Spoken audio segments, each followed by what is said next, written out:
L'addiction au pruneau.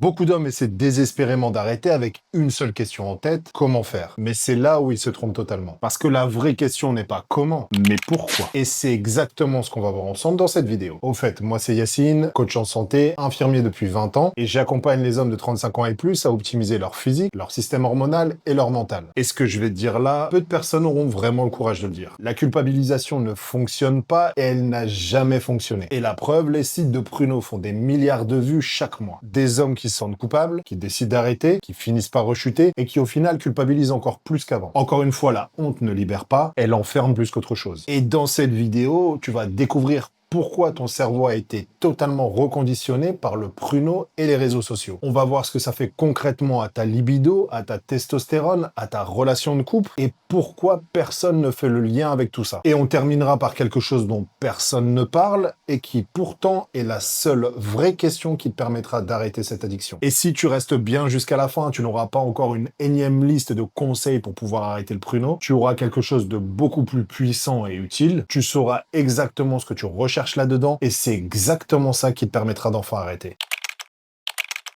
Pour commencer, on va faire quelque chose que personne ne fait en traitant le sujet, c'est foutre la morale de côté. Parce que le plus important est ailleurs, et je vais t'expliquer tout de suite ce que c'est. Un homme qui n'ose pas aborder une femme réelle, qui a peur du rejet, qui se sent insuffisant, va trouver dans le pruneau une forme de relation sans risque. Pas de jugement, pas de refus, et pas d'échec possible. Un homme seul, isolé, qui rentre chez lui le soir sans personne à qui parler, trouvera dans le pruneau un moyen de combler un vide qu'il n'arrive pas à combler autrement. C'est malheureusement une réponse pathétique, un besoin humain réel. Un homme insatisfait dans son couple, pas forcément à cause de problèmes de relation, mais parfois juste à cause d'une communication éteinte, des besoins qui ne sont pas exprimés, une intimité qui s'est réduite à une simple routine, choisira plutôt que d'avoir cette conversation compliquée avec sa femme, de se réfugier dans le pruneau. Et pour finir, un homme qui passe sa journée au travail, sous pression, avec des hautes responsabilités à longueur de temps, verra éventuellement dans le pruneau, une forme de décharge. C'est rapide, accessible, sans effort, c'est une forme d'automédication un peu comme l'alcool, la nourriture ou les cigarettes. Mais attention, je ne dis pas que c'est acceptable, juste que c'est compréhensible. Et c'est là qu'il est important de faire une nuance. Comprendre la raison pour laquelle tu es tombé dedans est le seul et unique moyen pour pouvoir en sortir réellement. Manque de confiance en soi, isolement, insatisfaction, stress chronique. Tant que tu ne sais pas quelle frustration tu cherches à évacuer avec le pruneau, eh bien tu ne trouveras jamais la solution qui t'en fera sortir. Mais avant de parler du pruneau au sens strict, parlons de ce coupable silencieux avec lequel tu passes autant d'heures au quotidien.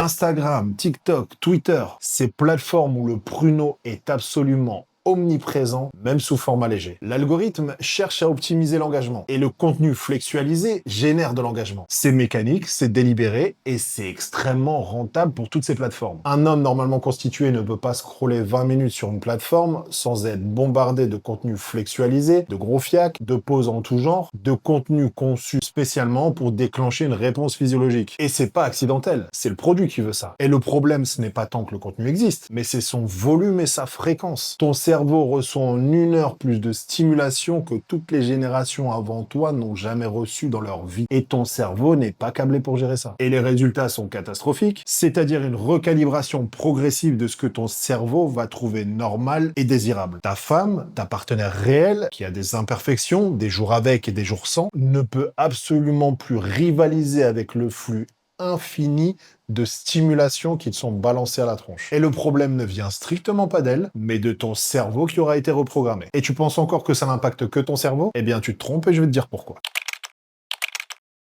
Car ce qui se passe dans ton cerveau quand tu consommes du pruneau de façon régulière, ce n'est pas de l'ordre de la morale, c'est de la neurobiologie. Ton cerveau fonctionne avec un système de récompense basé sur la dopamine. Chaque fois que tu anticipes quelque chose de plaisant, de la nourriture, du flex, une validation sociale, ton cerveau libère de la dopamine, c'est ce qui va te pousser à agir. Le pruneau et le scroll flexualisé va inonder ce système de stimulation répétée. Le cerveau s'adapte, il développe une tolérance et il a besoin de stimuli de plus en plus intenses pour pouvoir réagir de la même façon qu'avant. C'est exactement le même mécanisme d'accoutumance que pour la drogue. Et écoute bien ce qui va suivre, je vais t'expliquer ce que ça provoque physiquement. On assiste à un dysfonctionnement sexuel induit par le pruneau. Des jeunes hommes en pleine santé, incapables d'avoir la moindre élection face à une femme réelle, parce que leur cerveau a été conditionné pour du virtuel surhumain et pour qui la réalité ne ne déclenche plus le réflexe naturel attendu. J'ai vu des hommes de 25 ans, tout comme des hommes de 40, 45 ans, 50 ans, atteints par ce problème. Ce n'étaient pas des hommes malades, mais des hommes dont le cerveau a été totalement brisé par la consommation excessive et répétée de pruneaux. Et l'angle que personne n'aborde, mais qui pourtant est crucial pour l'homme, c'est l'impact sur la testostérone. Et tu risques fortement d'être étonné par ce qui va suivre. La surexposition à la stimulation sexuelle sans brisage de dos réel va dérégler l'axe hormonal. Le stress chronique que génère la honte et le cycle addiction-culpabilité-rechute va élever le taux de cortisol. Et un cortisol chroniquement élevé va avoir un impact négatif sur la production de testostérone. Tu es fatigué, sans énergie, sans drive, et pourtant tu ne fais toujours pas le lien avec ce que tu consommes tous les soirs. Et bien évidemment, une chose qui est importante de rappeler, c'est que derrière tout ça, il y a toute une industrie qui se fait la blinde de fric sur ton dos. Pas avec de la magie, mais avec de l'exploitation. Des femmes qui sont recrutées dans des moments de faiblesse, de vulnérabilité et de détresse. Attention, je ne dis pas que toutes les actrices sont des victimes, je dis que certaines le sont, et que cette industrie prospère principalement parce que la majorité des hommes refusent de voir cette situation-là.